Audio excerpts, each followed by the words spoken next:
आज समृद्धी महामार्गाचं उद्घाटन होणार आहे। उद्घाटनाच्या कोनशिलेचे अनावरण करत असतानाच जर या सरकारने याची श्वेतपत्रिका जर प्रकाशित केली तर अधिक बरं होईल। याचे कारण असे की यामध्ये मोठा भ्रष्टाचार झालेला आहे। हा प्रकल्प आरंभीला 55,000 कोटीचा होता, मात्र शेवट होत असताना हा 70,000 कोटीचा झाला।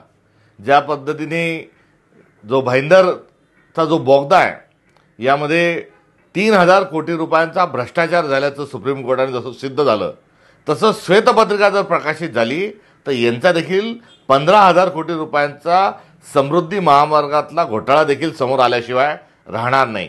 या समृद्धी महामार्गाच्या निमित्तानं देवेंद्र फडणवीस आणि एकनाथ शिंदे यांनी व यांच्या बगलबच्च्यांनी फार मोठा मलिदा त्यामध्ये हा खाल्लेला आहे। आणि एवढंच नव्हे तर या समृद्धी महामार्गांच्या पैशातून 50 खोके एकदम ओके हा कार्यक्रम देखील त्याच माध्यमातून हा राबवलेला आहे।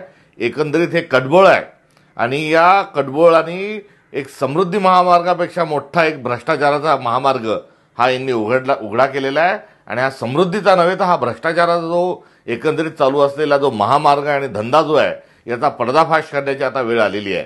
त्यामुळे या सरकारमध्ये जर नैतिकता शिल्लक असेल आणि भ्रष्टाचार यामध्ये जर झालेला नसेल तर यांनी समृद्धी महामार्गाची श्वेतपत्रिका जाहीर करावी की एकंदरीत किती पैसा लागला आणि कोणकोणत्या पुलाला कोणकोणत्या भागात किती किती पैसे लागले याचा त्यांनी लेखाजोखा दिला पाहिजे।